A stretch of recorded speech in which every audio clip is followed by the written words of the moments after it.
പെട്ടെന്നുള്ള പ്രവൃത്തിയിൽ അവൻ ചാടി എണീറ്റു. മുന്നിൽ നിൽക്കുന്നവൾ ഒരു ചിരി ചിരിച്ച് പുറത്തേക്ക് ഓടാനും അവൾക്ക് മുന്നേ ഓടിയെത്തി ഡോർ ലോക്കാക്കി അവൾക്ക് മുന്നിൽ നിന്നു. കാർത്തിട്ടാ, കളിക്കല്ലേ, മാറിക്കേ. കൊള്ളാം, ഉറങ്ങിക്കിടക്കുന്ന നിന്റെ തലവേ വെള്ളം ഒഴിച്ചിട്ട് നീ നാളാവുന്നു. ഞാൻ ഒച്ചയുണ്ടാക്കും, അവസാനം കാശിട്ട് വരും. വേണോ അത്? നീ ഒച്ച ഉണ്ടാക്കിയാലും എനിക്കല്ല, നിനക്കാ കുഴപ്പം. നമ്മുടെ കെട്ടഴിയാതെ നിന്നെ വീടിൻ്റെ പരിസരത്തോ എൻ്റെ റൂമിൻ്റെ അടുത്ത് കാണാനില്ലെന്ന് ചേട്ടൻ നിനക്ക് ഓർഡർ തന്നതാ. അപ്പോൾ നീ ഒച്ച ഉണ്ടാക്കി ഏട്ടനെ വിളിച്ചാൽ ഞാൻ കിടന്ന റൂമിൽ നീ എങ്ങനെ വന്നെന്ന് ചോദിക്കുമ്പോൾ ഉത്തരം നീ തന്നെ കൊടുത്ത് ഏട്ടൻ്റെ അടുത്ത് മേടിച്ചോണം. ദുഷ്ടൻ. എന്തോന്ന് മോളെന്താ തിരുവാമുഞ്ഞു വല്ലതും പറഞ്ഞായിരുന്നു? ഞാനൊന്നും പറഞ്ഞില്ലേ. അത്രയും പറഞ്ഞു പോകാൻ നിന്നവളെ വലിച്ച് നെഞ്ചിലിട്ടുകൊണ്ട് പറഞ്ഞു. ദേവു. അവൻ്റെ വിളിയിൽ അവളൊന്ന് വിറച്ചു. എന്തായാലും ഏട്ടൻ കുളിച്ചു, ഇനി അല്പം ഫ്രഞ്ചാവാം. അത്രയും പറഞ്ഞ് അവൻ ദേവിൻ്റെ ചുണ്ടിൽ പടർന്നു കയറിയതും അവൾ അവനെ അവളിലേക്ക് ചേർത്ത് പിടിച്ചു. ഒപ്പം അവളും അവളുടെ ചുംബനെ ഏറ്റുവാങ്ങി നാക്കുകൾ പിണഞ്ഞ് കെട്ടി ചുംബിക്കാൻ തുടങ്ങിയിരുന്നു. പാറു ഒന്നുകൂടെ കുറുകിക്കൊണ്ട് ചേർന്ന് കിടന്നു. അവൾ കണ്ണുകൾ തുറന്നിരുന്നില്ല. നല്ല ഉറക്കം. കാശി കണ്ണുകൾ തുറന്നു നോക്കുമ്പോൾ നെഞ്ചിൽ കുഞ്ഞു കിടപ്പുണ്ട്. ഒപ്പം അവനെ ചുറ്റിപ്പിടിച്ചു പാറുവിൻ്റെ കരങ്ങളും. അവൻ അവളെ നോക്കി നല്ല ഉറക്കത്തിലാണ്. ഉറക്കത്തിൽ അറിയാതെ പറ്റിയതാണ്. അവൻ കുഞ്ഞിയെ ചേർത്ത് പിടിച്ച് കണ്ണുകൾ അടയ്ക്കാനും അവൻ്റെ നെഞ്ചിൻ്റെ സൈഡിൽ പാറുവിൻ്റെ മുഖം ചേർത്ത് വെച്ചു. അവളുടെ ചുണ്ടിലെ തണുപ്പ് അവനറിയാൻ കഴിഞ്ഞു. കാശി കുഞ്ഞിയെ ചേർത്ത് പിടിച്ചുകൊണ്ട് പാറുവിനെ നീക്കി കിടത്താനും അവൾ കണ്ണുകൾ തുറന്നു. അത്രയും അടുത്ത് തന്നെ നോക്കിക്കിടക്കുന്ന കാശിയെ കണ്ടതും അവളുടെ ഹൃദയം മിടിക്കാൻ തുടങ്ങി. ഉള്ളിലുള്ള സ്നേഹം അവനോട് അണപൊട്ടി ഒഴുകി. അവൾ പോലും അറിയാതെ യാന്ത്രികമായി കാശിയുടെ കവിളിൽ അവളെ ചുംബിച്ചു. അവളിൽ ആ പ്രവൃത്തി കാശി ഒരിക്കലും ചിന്തിക്കാത്തതായതുകൊണ്ട് അവൻ പോലും ആ നടുക്കത്തിലായിരുന്നു. പാർവതി വീണ്ടും അവൻ്റെ കവിൾ ചുണ്ടുകൾ ചേർക്കാൻ പോയവളെ അവൻ ശാസിനിയോട് വിളിച്ചതും പാറു ഞെട്ടി. സ്വബോധം വന്നതും താൻ ചെയ്ത പ്രവൃത്തി ഓർത്ത് അവൾക്ക് തന്നെ വല്ലാണ്ടായി. അവൾ അവനെ നോക്കാതെ ബെഡിൽ നിന്ന് എഴുന്നേറ്റ് ബാത്റൂമിലേക്ക് ഓടിക്കേറി. വാതിൽ കുറ്റിയിട്ട് നിൽക്കുമ്പോഴും അവളുടെ ഹൃദയം പടപടാന്ന് മിടിച്ചു. താനിനി എങ്ങനെ കാശിയെ ഫേസ് ചെയ്യുമെന്നും അവൻ എന്തു പറയുമെന്ന് ഓർത്തുകൊണ്ട്. ഈ സമയം കാശി അവൾ പോയ വഴിയെ കുഞ്ഞിയെ ചേർത്ത് പിടിച്ച് കിടക്കുകയായിരുന്നു. അവൾക്ക് പെട്ടെന്നെന്താ പറ്റിയതെന്നോർത്ത്. അന്നത്തെ ദിവസം കാശി ഓഫീസിൽ പോകാൻ ഇറങ്ങുന്നവരെയും പാറുവന്റെ മുന്നിലേക്ക് ചെന്നില്ല. ശോഭയ്ക്കൊപ്പം കിച്ചണിൽ തന്നെ കൂടി. ഈ സമയം ദേവു അങ്ങോട്ടേക്ക് വന്നു. ഇതാണ് അമ്മേ, കാശിയേട്ടൻ കൂട്ടിക്കൊണ്ട് വന്ന പാറു ചേച്ചി. ഇതന്നെ ആള്. അത്രയും പറഞ്ഞ ശേഷം ശോഭ പാറുവിനെ നോക്കി പറഞ്ഞു. എൻ്റെ ഓരോരോ മോളാ ദേവിക. ഓ, ചേച്ചിനെ ദേവിക നീട്ടി വിളിക്കണ്ട, ദേവു എന്ന് വിളിച്ചാൽ മതി, അതാ ഇഷ്ടം. ഞാൻ വന്നിട്ട് ഇത്രയും ദിവസമായിട്ട് ഇങ്ങനെ ഒരാൾ കണ്ടതേ ഇല്ലല്ലോ. ഇങ്ങോട്ട് വരാറില്ലേ? പാറു അവളെ നോക്കി ചോദിച്ചു. എനിക്ക് വരണമെന്നുണ്ട്, പക്ഷെ ഇവിടുത്തെ ചേച്ചിയുടെ കെട്ടിയോനില്ലേ, അങ്ങനെ എനിക്ക് വിലക്ക് കൽപ്പിച്ചു അധികം ഇവിടേക്ക് വരാൻ പാടില്ലെന്ന്. കാശിയേട്ടൻ അങ്ങനെ പറഞ്ഞു. എന്തിന്? ഈ സമയം കാവ്യ അങ്ങോട്ടേക്ക് വന്നു. ഒപ്പം അവൾക്കൊപ്പം ജെനിയും വന്നു. അത് ഞാൻ പറഞ്ഞു തരാം. എൻ്റെ രണ്ടാമത്തെ ആങ്ങളല്ലേ കാർത്തി, അങ്ങനെ അവൾ ഒടുക്കത്തെ പ്രണയം എന്ന് വെച്ചാൽ ചക്കക്കൂട്ടത്തെ ഒട്ടിരിക്കുന്ന ഈച്ച പോലെ. അവസാനം ഇവളെ അങ്ങേരെയും അങ്ങയുടെ റൂമിൽ നിന്ന് കാശിയേട്ടൻ കൈയോടെ പൊക്കി. ആദ്യം പേടിച്ചേട്ടൻ എന്ത് പറയുമെന്ന് കരുതി. പിന്നെ രണ്ടുപേരുടെ ഇഷ്ടം അതാങ്കിൽ ഏട്ടൻ ഓക്കെ എന്ന് പറഞ്ഞതും ബാക്കിയുള്ളവർക്ക് ഓക്കെ. കെട്ട് കഴിയാതെ ഇവളിങ്ങനെ വന്നു പോയാൽ കെട്ടിന് മുന്നേ അങ്ങേരെ അച്ഛനും ഇവൾ അമ്മയാകുമെന്ന് കണ്ടതുകൊണ്ട് കെട്ട് കഴിയാതെ ഈ പരിസരത്ത് വരില്ലെന്നാ പറഞ്ഞ ഏട്ടൻ. കാവ്യ അത് പറഞ്ഞു കഴിയുമ്പോൾ അവൾ എല്ലാവരെയും നോക്കി ചിരിച്ചു. അപ്പോൾ ഇപ്പോൾ വന്നത് കാശിയേട്ടൻ വിലക്ക് മാറ്റിയിട്ടാ? ജെനി ചോദിച്ചു. എവിടെ വിലക്ക്? അതുപോലെ തന്നെയുണ്ട്. ഞാൻ വന്ന് പാറച്ചേച്ചിനെ കാണാനാ. ചേച്ചിനെ ഞാൻ മാത്രമല്ലോ കാണാത്തത്, പിന്നെ എൻ്റെ കുഞ്ഞിനെയും. എന്തായാലും കണ്ടില്ല എല്ലാവരെയും. ഇനി ചുറ്റിപ്പറ്റി നിൽക്കാതെ വീട്ടിൽ പോടി, കാവ്യ പറഞ്ഞു. ഞാൻ ഇന്ന് പതുക്കെ പോകുന്നുള്ളൂ. എന്നാ ശരി, ഞാൻ കാശിയേട്ടനോട് പറയാം നീ ഇവിടെ കിടന്ന് ചുറ്റിക്കറങ്ങുന്നുണ്ടെന്ന്. അത്രയും പറഞ്ഞ് കാശിയേട്ടാന്ന് കാവ്യ നീട്ടി വിളിക്കുമ്പോൾ കാവ്യയുടെ നടുവിന് ഒരു ഇടിയും കൊടുത്ത് പെണ്ണ് വാണം വിട്ട പോലെ ഓടി. ദുഷ്ടത്തി, നിന്നെ കയ്യിൽ കിട്ടും, അപ്പൊ തരാടി. വെറുതെ ഇരുന്നവളെ ചൊറിഞ്ഞു മേടിച്ചല്ലേ, അനുഭവിച്ചോ? പാറു പറഞ്ഞു. ജെനി പാറുവിനെ നോക്കി. ഞാനിന്ന് തിരിച്ചു പോകും. ഇന്നോ? കുറച്ച് ദിവസം കൊണ്ട് നിന്നൂടെ നിനക്ക്? ഞാനിവിടെ സ്കൂളിൽ ജോബ് ഇന്റർവ്യൂ വരുന്നെന്ന് പറഞ്ഞാൽ ഇറങ്ങി. ഇവിടെ വെച്ച് സ്ത്രീയും ആ സഹദേവനെ അയാൾ കണ്ട സ്ഥിതിക്ക് വീട്ടിൽ അറിയുമോ എന്നൊരു സംശയമില്ല. ഏയ്, അതിന് വഴിയില്ല. എങ്കിലും കൊള്ളാം, നീ കൂടെ ഉണ്ടെങ്കിൽ എനിക്കൊരു ധൈര്യമായിരുന്നു. ഞാൻ നോക്കട്ടെ ആ പഴയ പോസ്റ്റ് ഇങ്ങോട്ട് മാറ്റി കിട്ടുമെന്ന്. കിട്ടിയ ആ നിമിഷം ഞാനിങ്ങ് പറന്നെത്തില്ലേ. ജെനി പോകാൻ ഇറങ്ങുമ്പോൾ പാറുവും കാവ്യയും സ്റ്റെല്ലയും മുത്തശ്ശി രേണുകയും ഉണ്ടായിരുന്നു. മോൾക്ക് 2 ദിവസം കൂടെ നിന്നിട്ട് പൊക്കൂടെ? രേണു പറഞ്ഞു. വീട്ടിൽ 2 ദിവസം എന്ന് പറഞ്ഞ് ഇറങ്ങിയാ വന്നിട്ട് ഇന്ന് 4 ആവുന്നു. ഇനിയെങ്കിലും ചെന്നില്ലെങ്കിൽ എന്നെ അന്വേഷിച്ച് ഇങ്ങ് എത്തും എല്ലാവരും. പിന്നെ ഇതുപോലെ വരാൻ പറ്റിയെന്നും പോലും വരില്ല. നാട്ടിൽ പാറുമോളുടെ വീടിൻ്റെ അടുത്താണോ? മുത്തശ്ശിയാണ് ചോദിച്ചത്. ഇവിടെ വീട്ടിൽ നിന്ന് കുറച്ച് പോകണം. ആ നാട്ടിൽ വന്നിട്ട് പാലെടുത്ത മുറ്റമെന്ന് ചോദിച്ച് ആരും പറഞ്ഞു തരും. പേര് കേട്ട അച്ചാൻസ് കുടുംബക്കാരാണ് ഞങ്ങൾ. അത് കേട്ടും സ്റ്റെല്ല ഒന്ന് ഞെട്ടി. അവൾ കണ്ണുകൾ വിടർത്തി ജെനിയുടെ അടുത്തേക്ക് വന്നു. പാലെടുത്ത് സേവിയർ അച്ചായൻ്റെ മോളാ, ചാച്ചനറിയാമോ? അതിനവൾ പൊട്ടിക്കരഞ്ഞുകൊണ്ട് അകത്തേക്ക് ഓടി. അപ്പോഴേക്കും ആർക്കും ഒന്നും മനസ്സിലായില്ല. കുറച്ചു കഴിഞ്ഞതും കയ്യിലെന്തോ പിടിച്ചുകൊണ്ട് വരുന്നവൾ എല്ലാവരും നോക്കി. സ്റ്റെല്ല കയ്യിലിരുന്നത് അവൾക്ക് നേരെ നീട്ടി. പഴയ ഒരു ആൽബത്തിൽ നിന്നും എടുത്ത ചിത്രമായിരുന്നു. അതിൽ സേവിയർ, പിന്നെ അവളുടെ അമ്മ ലീസ, സേവിയറിൻ്റെ നേരെ ഇളയ 2 സഹോദരന്മാർ സ്റ്റീഫൻ, സണ്ണി, പിന്നെ അവരുടെ അമ്മച്ചി മറിയ, വലിയപ്പച്ചൻ ഡേവിഡ്. അവർക്കടുത്തായി ചിരിച്ചുകൊണ്ട് നിൽക്കുന്ന ആ പെൺകുട്ടി അത് സ്റ്റെല്ലയാണെന്ന് മനസ്സിലായതും അവൾ തലയുയർത്തി നോക്കി. ഈ ഫോട്ടോ ഞാൻ കണ്ടിട്ടുണ്ട്. എന്നാ ഇതിലെ സ്റ്റെല്ല ആൻറ്റി അത്. ബാക്കി പറയും മുന്നേ സ്റ്റെല്ല അവളെ കെട്ടിപ്പിടിച്ച് കരഞ്ഞിരുന്നു. എല്ലാവരിലും അത് നടക്കവും സന്തോഷവും ഉണ്ടാക്കി. ഏറെ നേരം കഴിഞ്ഞ് അവളിൽ നിന്നും അടർന്നു മാറിക്കൊണ്ട് സ്റ്റെല്ല ചോദിച്ചു, ഇപ്പോഴെല്ലാവർക്കും എന്നോട് വിരോധമാണോ മോളെ? വല്യമ്മച്ചി ഒഴികെ ബാക്കി എല്ലാവരും ഇപ്പോഴും പഴയത് ഓർത്തിരിക്കുക.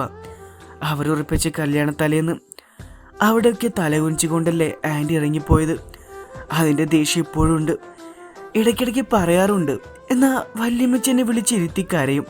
ആൻറ്റിയെയും പിള്ളേരെയും ഒക്കെ കാണാൻ പറ്റിയിരുന്നെങ്കിലെന്ന് പറഞ്ഞ് എനിക്ക് ആഗ്രഹമുണ്ട്. പക്ഷേ എല്ലാം ശരിയാവും. ഞാൻ വീട്ടിലെത്തിയിട്ട് വല്യമ്മച്ചോട് മാത്രം കാര്യം പറയും. എന്നിട്ട് ഫോൺ വിളിച്ച് തരാം. ആ പാവത്തിന് അത് തന്നെ ഒരു സന്തോഷമാവും. മോള് വരണയിടയ്ക്ക് ഇങ്ങോട്ട് ഇനി എന്തായാലും വരും. അത്രയും പറഞ്ഞ് കുറച്ചു നേരം കൂടെ സംസാരിച്ച് നിന്നിട്ടാണ് അവൾ ഇറങ്ങിയത്. ഈ സമയം അവളെ റെയിൽവേ സ്റ്റേഷനിലാക്കാൻ വേണ്ടി അലനും എത്തിയിരുന്നു. അലനോട് സ്റ്റെല്ലയുടെ ചേട്ടൻ്റെ മകളാണ് ജെനി എന്ന് പറയുമ്പോൾ അവൾ ആദ്യം അമ്പരപ്പ് തീർത്തെങ്കിലും പിന്നെ സന്തോഷമായി മാറി. കാറിലിരിക്കുമ്പോൾ അവൻ അവളോടൊന്നും മിണ്ടിയില്ല. കുറച്ച് വെയിറ്റ് ഇട്ട് തന്നെ ഇരുന്നു. കാരണം അന്നാ തല്ല് നടക്കുമ്പോൾ ചെക്കൻ്റെ സ്റ്റണ്ടിനെ പറ്റി പുകഷ്ടാതെ കാശി വാനോളം പുകഷ്ടിയില്ലേ, അതിന് അവനൊന്നും മിണ്ടില്ലെന്ന് കണ്ടതും അവൾ തന്നെ പറഞ്ഞു തുടങ്ങി, ഇനിയൊരു 15 മിനിറ്റ് കൂടെ ഉള്ളൂ റെയിൽവേ സ്റ്റേഷൻ എത്താൻ. അതിന് കുന്തം. അതെ, ഞാൻ പോയി കഴിഞ്ഞാൽ പിന്നെ തിരിച്ചു വരുമെന്ന് പോലും അറിയില്ല. ഈ അല്ലാതെ വേറെ പറയാനില്ലേ? ഞാനെന്ത് പറയാൻ? നിങ്ങളൊന്നും പറയണ്ട. അപ്പോഴേക്ക് റെയിൽവേ സ്റ്റേഷൻ എത്തിയിരുന്നു. അവൾ കാറിൽ നിന്ന് ഇറങ്ങി അവനെ നോക്കി. ഞാൻ പോകുക. അവൾ പിന്നെ അവനെ മൈൻഡാക്കാതെ പോയി. ട്രെയിനിൽ കയറിയിരിക്കുമ്പോൾ അറിയാതെ കണ്ണുകൾ നിറഞ്ഞു. എന്തെന്നറിയില്ല, അവനോട് ഇക്കുറഞ്ഞ ദിവസം കൊണ്ട് തനിക്ക് പ്രണയം തോന്നി തുടങ്ങിയോ എന്നൊരു സംശയം. ആരോട് ഇന്നുവരെ ഇങ്ങനെ ഒരു ഫീലിങ്സ് തോന്നിയിട്ടില്ല. തൻ്റെ പാറുവിന് വേണ്ടിയല്ലാതെ മറ്റൊരാൾക്ക് വേണ്ടി ആദ്യമായാണ് ആ കണ്ണുകൾ നിറയുന്നത്. അവൾ കണ്ണുകൾ ഇറുകെ തുടച്ചു. അപ്പോഴും പുറത്തേക്ക് അവനെ തേടി മിഴികൾ ചെന്നു. അവൻ അവനില്ലെന്ന് കണ്ടതും വീണ്ടും അവളുടെ കണ്ണുകൾ നിറയാൻ തുടങ്ങി. അടുത്താരുടെ സാമീപ്യം പറഞ്ഞ് തിരിഞ്ഞു നോക്കുമ്പോൾ കണ്ടു ഒരു ചിരിയോടെ തൻ്റെ അരികിലിരിക്കുന്ന അലനെ. അവൾക്ക് കരയണോ ചിരിക്കണമെന്ന് അറിയാൻ പറ്റാത്ത അവസ്ഥ. എന്തായാലും ഒറ്റയ്ക്ക് ട്രെയിനിൽ പോകണ്ട, എൻ്റെ കാറിൽ ഫുൾ പെട്രോൾ ഉണ്ട്. വിരോധമില്ലെങ്കിൽ ഇറങ്ങി വന്നാൽ നമുക്ക് ഒരുമിച്ച് മിണ്ടിയും പറഞ്ഞു അതിൽ പോകാമായിരുന്നു. അലനത് പറയേണ്ട താമസം. അവന് മുന്നേ ബാഗ് എടുത്ത് അവൾ മുന്നിൽ നിന്ന് നടന്നു. പിന്നാലെ തന്നെ ചിരിയോടെ അലനും. കാശി വന്നിട്ട് കുഞ്ഞുമായി തായിരിക്കുമ്പോഴും അവൾ അവർക്കടുത്തേക്ക് പോയിരുന്നില്ല. റൂമിൽ അങ്ങോട്ടും ഇങ്ങോട്ടും വിരികിനെ പോലെ നടക്കുമായിരുന്നു. സമയം 10 ക്ലോക്കിൽ തെളിയുന്നത് കണ്ടതും രാവിലെ നടന്നതോർത്ത് അവൾക്ക് ഹൃദയം ഇടിച്ചു. കാശി വരും മുമ്പ് റൂമിൽ നിന്ന് പുറത്തു പോയിട്ട് കാശിയും കുഞ്ഞും ഉറങ്ങിയ ശേഷം വരാമെന്ന് പറഞ്ഞ് പുറത്തേക്ക് പോകാനും കുഞ്ഞെ തോളിലിട്ട് കാശി അങ്ങോട്ടേക്ക് കയറി വന്നു. ഒപ്പം ഡോറ് ലോക്കാക്കി. അവൾ അവിടെയുള്ള ടേബിൾ ചാരി പതുങ്ങി നിന്നു. കാശി അവളൊന്ന് നോക്കി. അവൾ അവനെ നോക്കാതെ കരങ്ങൾ ഡ്രസ്സിൽ മുറുകെ പിടിച്ച് പരുങ്ങുന്നുണ്ട്. കുഞ്ഞേക്കെടുത്ത് നന്നായി പുതപ്പിച്ച ശേഷം അവൻ ബെഡിലിരുന്നു. ഒന്നും മിണ്ടാതിരിക്കുന്നവനെ അവൻ തലയോർത്തി നോക്കിയതും തന്നെ പാർവതി എന്ന വിളി അവനിൽ നിന്നും വന്നു. അവൻ അവളെ നോക്കി. ഒരു വേള അവൻ നിന്ന് നോട്ടും പിന്നിലേക്ക് വലിക്കാൻ അവൾക്കുമായിരുന്നില്ല. പാർവതി, ഇന്ന് രാവിലെ നിന്നിൽ നിന്നും സംഭവിച്ചത് അതൊരു അബദ്ധമായി കരുതാനാണ് എനിക്കിഷ്ടം. ഇനി നിന്നിൽ നിന്നും അങ്ങനെയൊന്നും ഉണ്ടാവരുത്. ഞാനത് ആഗ്രഹിക്കുന്നില്ല. പാർവതിയുടെ കണ്ണുകൾ നിറഞ്ഞു. അതവൻ കാണാതിരിക്കാൻ അവൾ തന്നെ അവയെ മിഴികൾക്കുള്ളിൽ ഒളിപ്പിച്ച് നിർത്തി. ഒരിക്കലും ഒരുവൾക്ക് ജീവനും ജീവിതം എന്നതുമായി സമർപ്പിച്ചവനാണ് ഞാൻ. അവിടെ പരാജയപ്പെട്ടവനായി എനിക്ക് ദൈവം തന്ന കുഞ്ഞിയാണ്. ഇനിയുള്ള എൻ്റെ ജീവിതം കുഞ്ഞിക്ക് മാത്രമാണ്. അവിടെ സുഖകരമായ ഒരു കുടുംബജീവിതമോ കുഞ്ഞിക്ക് പകരം മറ്റൊരു കുഞ്ഞിനെയോ ഞാൻ ആഗ്രഹിക്കുന്നില്ല. നിനക്ക് നല്ലൊരു ഭർത്താവാൻ എനിക്കാവില്ല.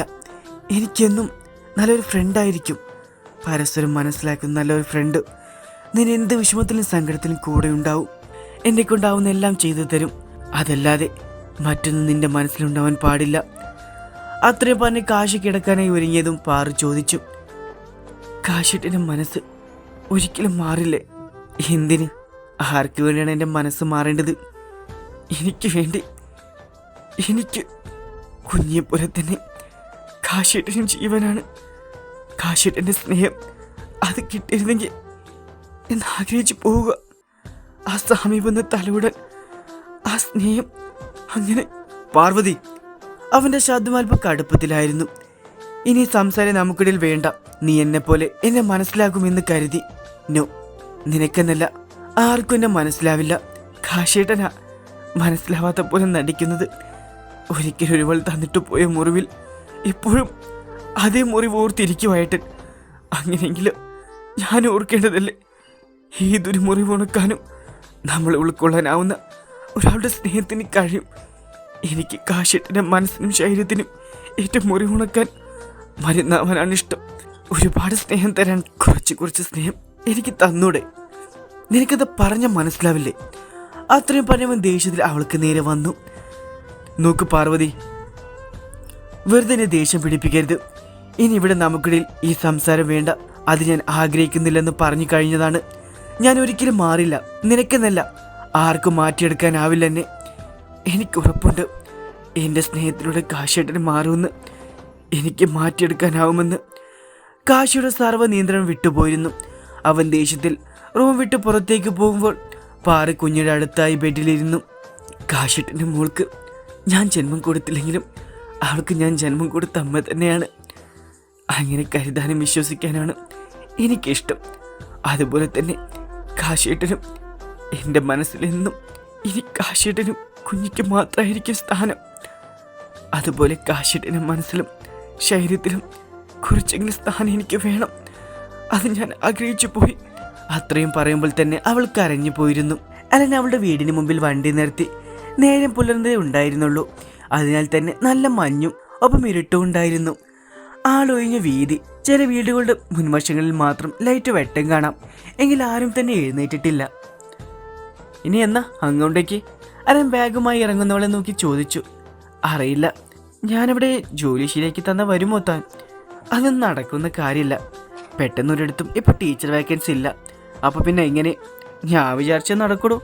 താൻ എന്നെപ്പറ്റി എന്താ കരുതിയേ എന്ന് നടത്തി കാണിക്കേ. അപ്പം ഞാൻ വിശ്വസിക്കാം. തൽക്കാലം പോകാൻ നോക്ക്. ആരെങ്കിലും കണ്ടാൽ പിന്നെ ഇന്നത്തോട് എൻ്റെ കാര്യത്തിൽ തീരുമാനമാവും. ആരെങ്കിലും കണ്ടാൽ തന്നെ എനിക്ക് പ്രശ്നമില്ല. തനിക്ക് എൻ്റെ കൂടെ വരാൻ മനസ്സുണ്ടെങ്കിൽ ഇതുപോലെ തിരികെ കൊണ്ടുപോയിരിക്കും. എന്നിട്ട് എവിടെ ആക്കുമെന്നാ? നിനക്ക് സമ്മതമാണെങ്കിൽ ജീവിതകാലം മുഴുവൻ എൻ്റെ വീട്ടിൽ തന്നെ നിൽക്കാം. ഇങ്ങനെയല്ല, കഴുത്തിൽ ഞാൻ ചാർത്തി തരുന്ന താലിയും നെറ്റിൽ എൻ്റെ പേരുള്ള സിന്ദൂരവും അണിഞ്ഞ് നിൽക്കാം. എന്തേ, സമ്മതല്ലേ? ജെനിയുടെ ഉള്ള സന്തോഷത്താൽ നിറഞ്ഞു. അവൾ അവനെ നോക്കി. ആദ്യം എനിക്ക് അവരുടെ ജോലി ശരിയാക്കിത്താ, എന്നിട്ട് പറയാം കെട്ടണോ വേണ്ടയോന്ന്. അത്രയും പറഞ്ഞ് അവൾ പുറത്തിറങ്ങുമ്പോൾ അവൻ്റെ മുഖമൊന്ന് മങ്ങി. ഗേറ്റിൻ്റെ അടുത്തേക്ക് നടന്ന് നീങ്ങുമ്പോൾ അവൾ തിരിഞ്ഞു നോക്കി. അവളെ നോക്കാതെ വണ്ടിയുടെ സ്റ്റിയറിംഗിൽ പിടിച്ച് മൗനമായിരിക്കുന്നതിനെ കണ്ട് ചിരി വന്നു. കയ്യിലിരുന്ന ബാഗ് അവിടെ വെച്ചിട്ട് അവൻ്റെ അടുത്തേക്ക് വന്നു. എന്നിട്ട് അവൻ പോലും ചിന്തിക്കും മുമ്പ് അവൻ്റെ കവിൾ തടത്തിൽ അവൾ കടിച്ചു. അലൻ്റെ കണ്ണുകൾ മിഴിഞ്ഞു.